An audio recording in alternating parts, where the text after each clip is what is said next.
Step 6 in the book, Eliminate Chaos, a 10-Step Process to Organize Your Life, is to group like items together.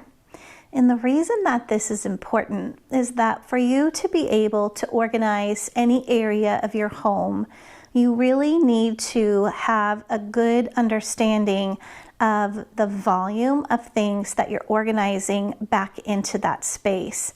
This will become very helpful for you when it's time for you to go shopping to buy any organizing supplies that might be needed.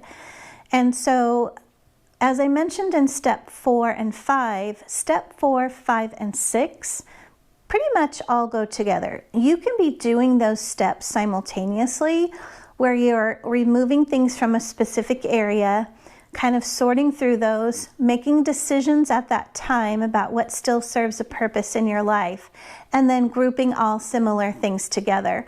So if I give you an example, if I were to go into the kitchen and pull out, let's say, all of my cooking utensils and spread them out on the counter, and then I group similar things together, such as all of the spatulas and the wooden spoons and the juicers and the measuring cups and the little measuring spoons, that would be an example of grouping like items together. And you might be surprised to find out how many wooden spoons or how many spatulas you have.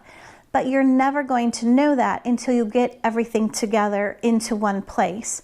And by doing that, it's going to allow you to really look at your space to see how you want to use that and organize it at the end of the day.